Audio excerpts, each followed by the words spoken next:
I want to bring everybody on into the hotline again, man. Listen, before we even got to this, I was talking to my man off there. And boy, I tell you what, we didn't even know we had. We didn't even know we had a pioneer in the game in here, man. You know what I'm saying? One of the Cleveland legends out here on these ones and twos, man. My man Ellis in Orlando, I didn't know when he was calling me that he was the guy that was touching the stage with Run DMCs, touching them stages with the Curtis Blows of the world. I didn't know it was like that, bro. Big homie. I didn't know. What a blessing, bro. It's an honor to be with the legend, man. I look at your work and I'm so proud of you and what you're doing, and see that you keeping that flavor alive in C-Town. And it's just beginning, bro, because we got one common denominator here. We from Cleveland, we love our sports. We got one thing, and the crazy part about it is we just talked about it going everywhere. How many years was it that you couldn't go nowhere? And you couldn't even represent your colors right. You know what I'm saying? You wear your colors, people looking at you funny. They got jokes. Is your leg still on fire? That kind of garbage. We were the butt end of everybody's jokes, and you know what? It was hard, but I knew that where I come from, the loyalty that we have. See, unless you've ever been to Cleveland, all you know are those butt end of jokes. You don't know the history, the music history we have, the museums, the arts, the loyalty we have, until you get there and see that these people are strong, family, die hard, will give you the shirt off their back and invite you over invite you over for a sandwich and be there for you, man. And that's Cleveland. It's Cleveland. And I miss it. You know how, when you look at it, and we was talking about it, for once, last year, the only thing that I couldn't have it any better was the fact that we weren't able to be in the stands. Yeah, we weren't able to be in the stands, but last year was that was it. When did you kind of know it was going to be it might be a special year for the Browns? Man, you know what? When I saw how the team was putting points up, first of all, just scoring touchdowns was it was like, hell, to get 13 points, we were like, man, we scored a touchdown. I saw just how these guys were reacting to new philosophy. And when they went into Tennessee and everybody expect Tennessee to wax us, and if we really had a defense, that put us on the map like, okay, wait a minute now. They went in there, the whole world was against us. They went in there and whooped their tail, and we let them back in it. But right there told me, okay, we got something here, because Tennessee at that point was contender. 8-3. I believe they were 8-3. And they came into Cleveland, if I'm not mistaken, the year prior to that, and wore us out. Dropped almost 50 on us. And wore us out. Yeah, it was bad. They did us dirty. And we talked about, like, we had that last little stretch where you're saying we need Tennessee. You got the game against Tennessee. We had already beaten Indianapolis. And so now we're looking in between. I remember going on the radio saying, man, well, Tennessee is still playing well. Well, the Dolphins is now 10-6. Indianapolis is 10-6. So you trying to fight these teams, and then, you go back, and then so you get down to the last part of the season. And I think for me, one of the big parts was, like you just said, the Browns were putting up points that I had never seen before. Yeah. Like, I was like, what do you mean? Like, the Dallas Cowboy game in the first half, I said, whoa. Like, yes. This how y'all feeling?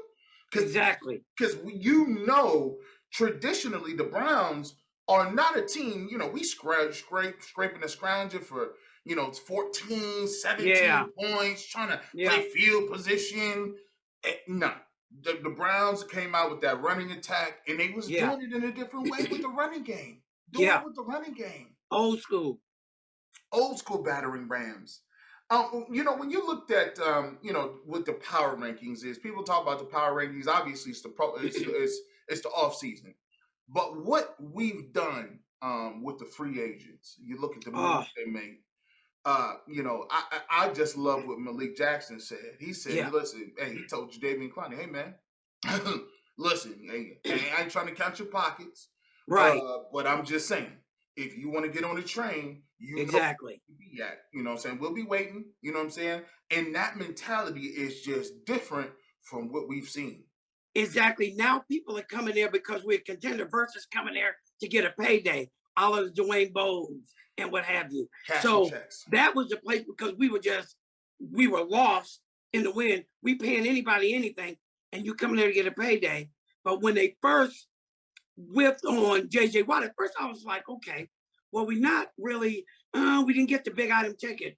But if you think about the beauty of it all, sometimes the best deal is a deal you don't make. I'm not Talk to him. overpaying you. First of all, I did a video.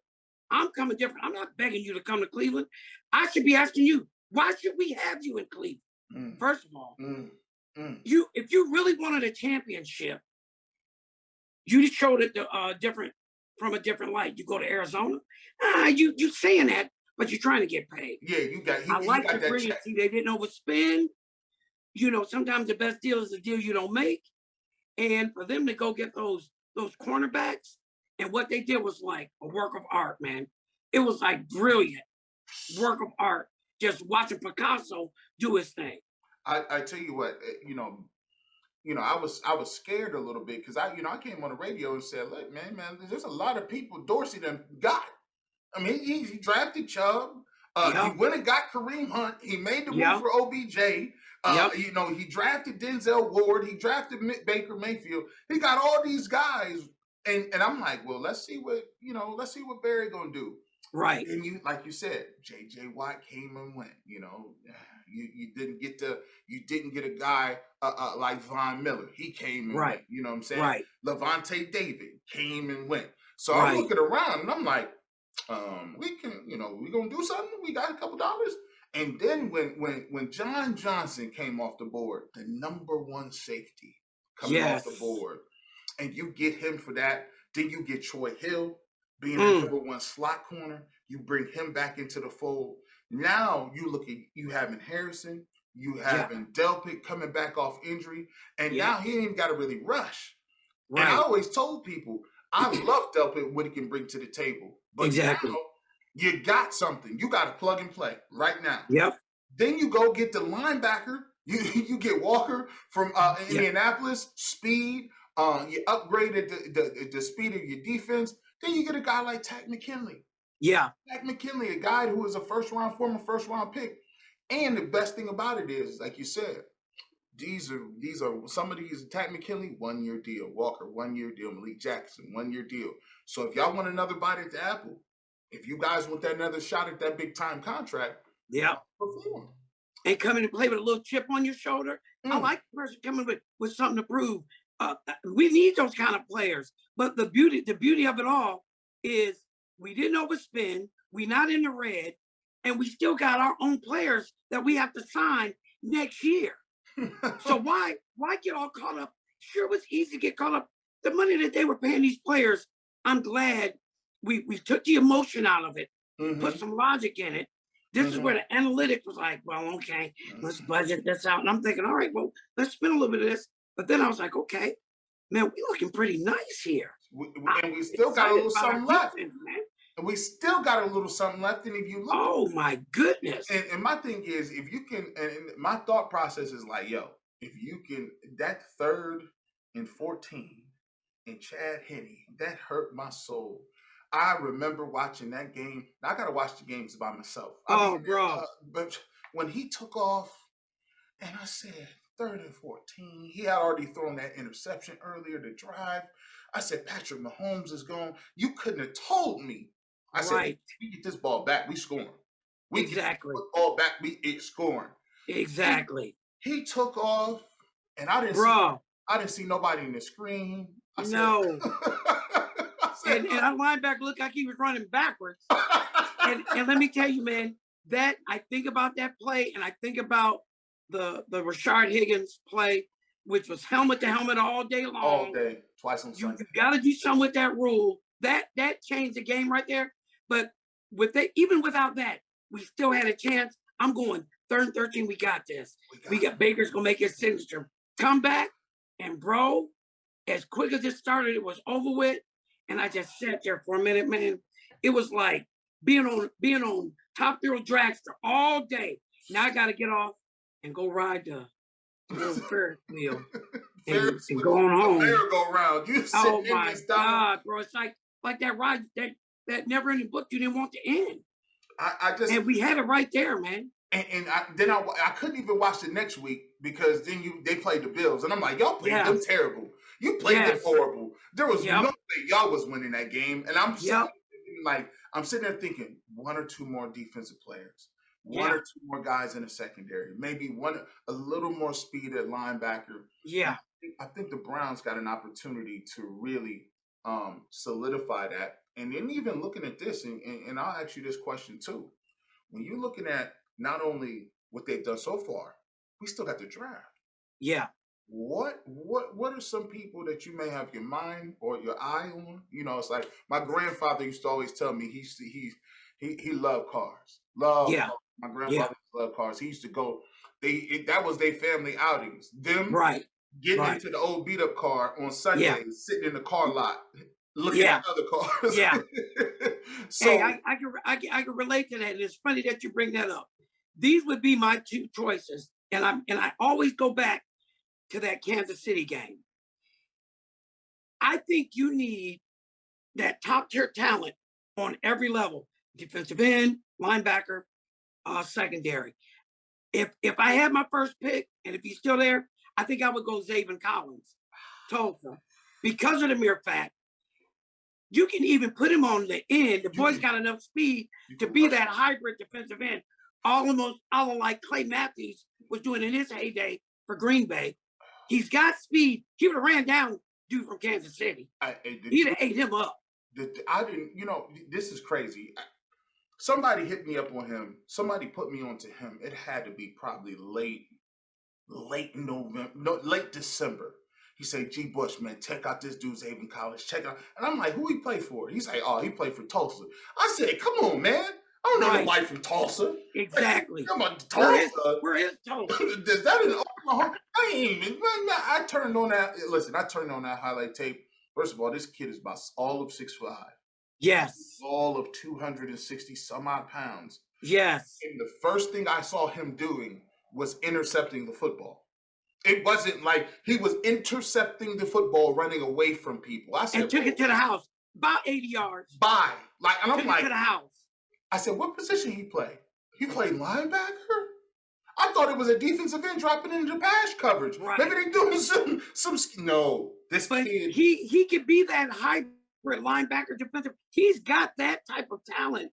And if they keep saying, yeah, the Browns, this team doesn't really value linebackers, I still think you need that elite player at every level. We got this defensive end, and we need that linebacker, that Ray Lewis type thing. And that was around the time when Ray Lewis was drafted, late first round. And then you got our secondary. I think that would be perfect. But if I had my second choice, and I don't know if you hip to this brother from Georgia, Aziz, I think it's Olari. He's defensive end from Georgia. Guy. Yep. Yes. This boy got some bend to him and some quickness. He got this. It's freaky. He has scary. I've seen 2 or 3 mock drafts in the last about 2 days or so that have the Browns taking him and him falling to them at that defensive end position. And he's a guy. He's another one of those guys. I always say Georgia guys. You know, Georgia play a weird little defense. It's like I'll be telling Georgia people, Georgia and Alabama play weird defense. You'd be like, they be having stand up three techniques. You're like, how is this a defensive tackle / in backer? Right. You're like, but he has great bend. I like his explosiveness. For me, I like him a lot. I like the guy from Penn State. What is his name? Micah Parsons. That's his name. Yes. Parsons, he ran a 4. Oh my God. 4. I was just watching. My brother's huge on him. They was watching, you know, they were showing me his tape, and I was just like, I know he runs fast. I know he's fast. He's explosive. I mean, he is explosive. Man, this is the fastest pro days I've seen. Hell, I wanted to. Was this really 40 yards? You sure it wasn't 35? Hey, because let's talk about this. It's the fastest humans I done seen in a long time. Pitts, the tight end, he runs a 4.4. Fields runs a 4. Everybody running a 4.4? Where's the 4.5 guys? Was that 40? Was that a short 40? Was that 37 and a half? Bro, Micah Parsons, let me tell you this, man. Boy plays quick, he plays violent. And the difference, and that's the difference. I love me some Myles Garrett, but he's not violence. He wants some write poems, and which is all good. And talk about dinosaurs. I want somebody with an edge to it. I want to break your ankles. I want to add insult to injury.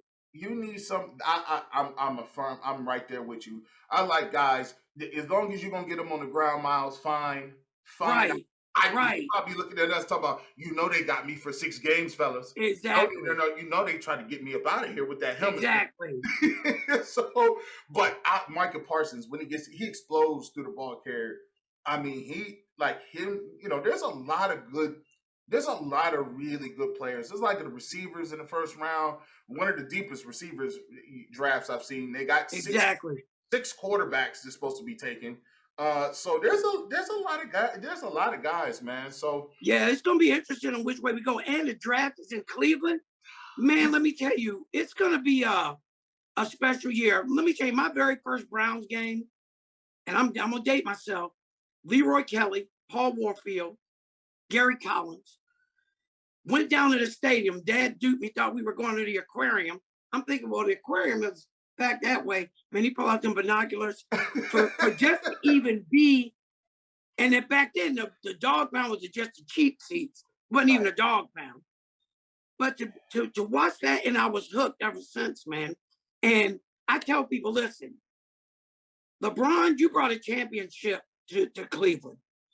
You came legendary. Y'all do this with the Browns, y'all become immortal. Y'all become immortal because it's a football town. It is a football town. I'm so excited, GBUSH. I wish the season started today. Hey, listen, listen. They can fast forward the cap season. They can They can simulate the rest of that. The Indian season. I know they had the first game. Indians. I didn't even know we had a baseball team. But look, I don't know. I thought Francisco Lindor took that with him to New York. I don't know. Well, let me tell you. First of all, I'm gonna date myself again. I was at the Frank Robinson walk-off when he was the first black manager. I skipped school, and I didn't realize I was watching history. Manager calls his own number against the Yankees, hits a walk-off. That was nostalgic. First of all. The Indians were so bad when I was a kid. When the police stopped you, instead of giving you traffic tickets, they hand out Indian tickets. They can sit through a double hitter. Bro, please. Sit up in the old municipal stadium. Man, get a $5 general admission ticket and sit in the box seat. There's only 2 of us there. Me and the hot dog guy. Man, somebody always told me, always know where to end on a good note, man. My name, Ellis, man, I really appreciate you, man. I'm blessed, bro. You, man. Shout out to you. Where can they follow you on Twitter, man? You can follow me on Ellis in Orlando. And really quick, man, my motto is Cleveland till the casket drops.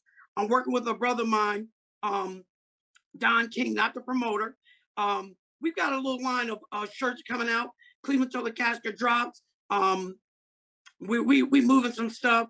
Wolfpack 216, and we just trying to get love from Browns fans, not just from Ohio. Dude, they reaching out from Iraq, Germany, England. This thing is huge. But I just want to thank you, bro, for what you bringing to this. See, it's like a brother brings a kibasi and throws it on my grill, but you are like the French fries, the coleslaw, the sauce. Now I got me a Polish boy. That's what the flavor you bring to this, man. Mad love for you. An honor to be in the barber shop, man. Next time, gotta get a ball fade, little trim up. Next time, I ain't got much there anyway. We get you together, but you got the facial hair though. I learned. I ain't so good to facial. They always told me, if you let me get a shadow here, it's over for y'all boys. Right. They never let me get that off. Don't go. Right. So, Man, I will always say, man, Mad love, baby. Bad love. We're gonna get your website. I'll get your website from you. We'll put it up here so people can go and where they can order and where they can show some love and where they can thank you, brother. Business. And once again, man, I want to thank you for dropping in on me. My honor, man. It's an honor, privilege to be here with greatness, bro. Good things coming your way. I feel it. Appreciate you, man. Appreciate you, man. All right, my dog. All right, God bless. God bless, Cleveland. Thank you.